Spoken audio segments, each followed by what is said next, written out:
Bismillahirrahmanirrahim. Assalamualaikum warahmatullahi wabarakatuh. Tahukah Anda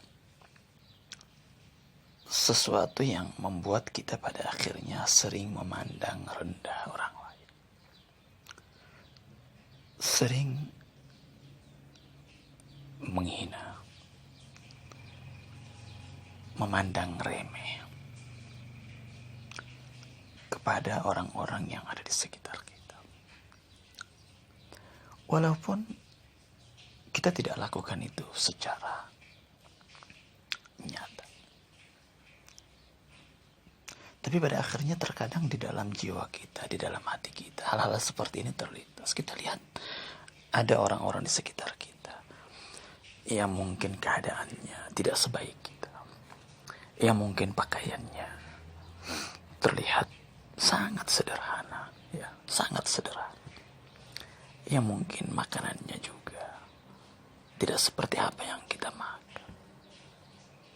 Yang tampilannya juga tidak sebaik tampilan kita. Kita mungkin tidak secara terang-terangan memperlihatkan rasa tidak senang kita. Tetapi di dalam jiwa kita, di dalam hati kita muncul rasa meremehkan. Kok orang ini seperti itu? Kok pakaiannya seperti itu? Kok dia bisa makan ya makanan seperti ini? Tanpa kita sadari. Hal-hal seperti ini terlintas dalam pikiran kita, muncul di dalam hati kita. Ini menandakan bahwa ada rasa superior, rasa bangga, rasa merasa bahwa kita itu paling baik, paling sempurna dari orang tersebut.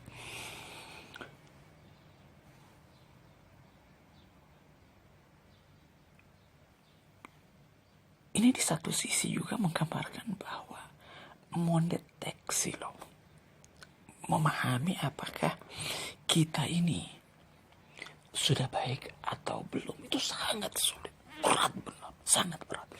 Terkadang sepintas saja kita udah merasa bahwa diri kita ini udah baik. Kotoran-kotoran, hal-hal negatif, sifat-sifat buruk, kita menganggap bahwa itu sudah nggak ada dalam diri kita.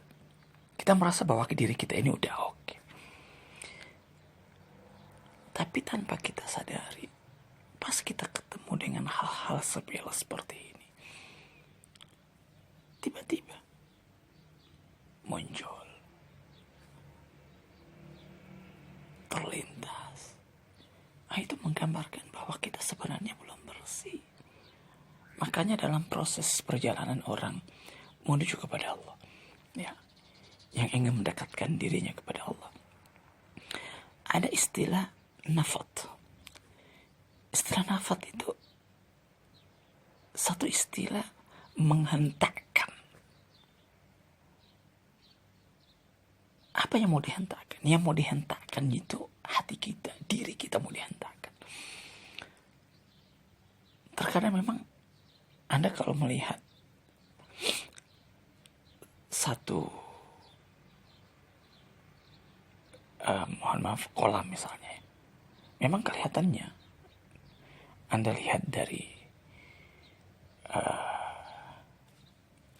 atasnya itu bersih, gak ada kotoran sama sekali, Anda udah bersihkan.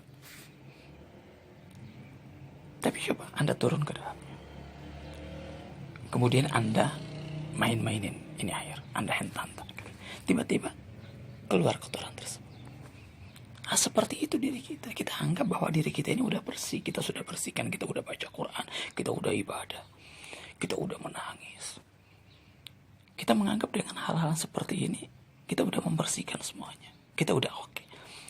Tapi sebenarnya tanpa kita sadari, itu hanya terpendam, tersimpan di sudut jiwa kita. Lalu bagaimana untuk bisa memahami? Terkadang bisa terpahami dengan interaksi kita dengan orang lain, melihat orang.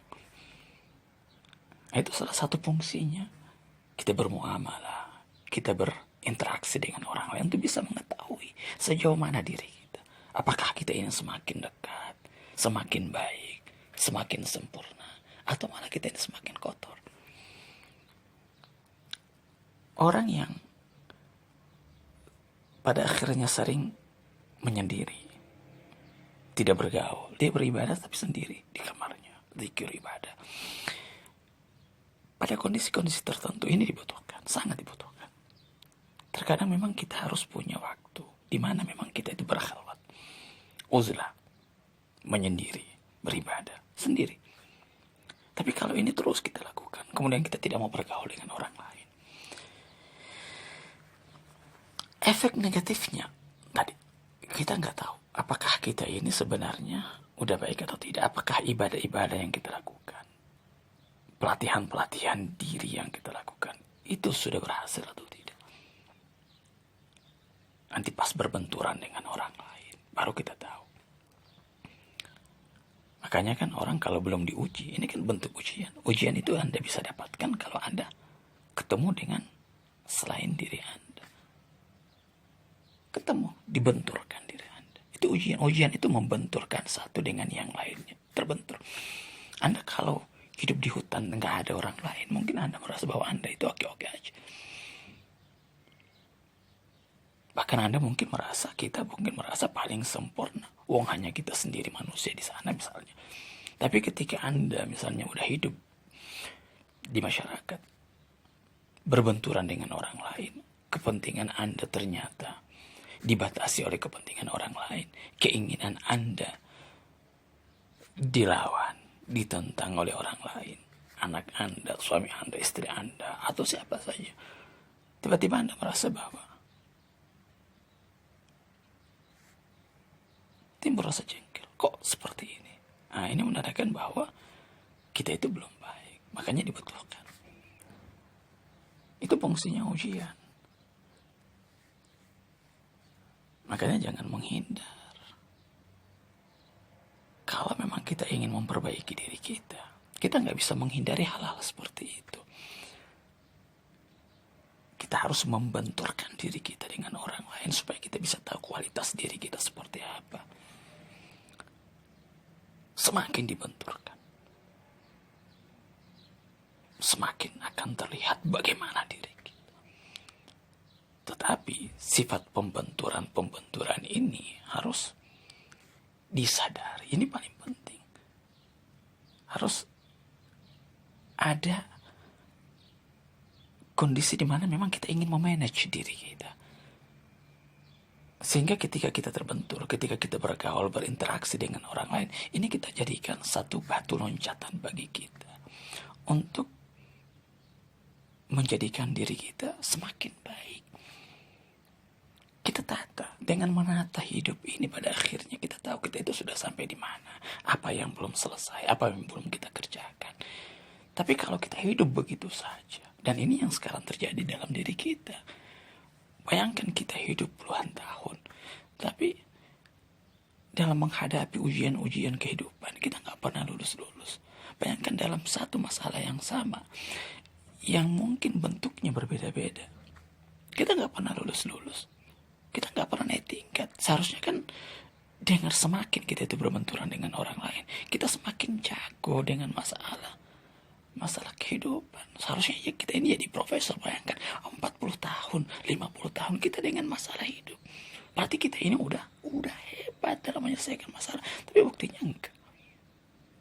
Kita selalu kalah dalam menghadapi masalah hidup kita. Masalah kecil saja terkadang kita nggak bisa menyelesaikan. Kita lepas kontrol. Ini menandakan bahwa memang kita tidak memanage, menata hidup kita. Kita berputar dalam kehidupan dunia ini tanpa arah, berputar saja, nggak pernah melangkah maju. Hati-hati. Kalau kita mau menjadikan diri kita baik, berarti kita harus selalu mengoreksi diri, memuhasabah diri. Saudara sedemikian. Wassalamualaikum warahmatullahi wabarakatuh.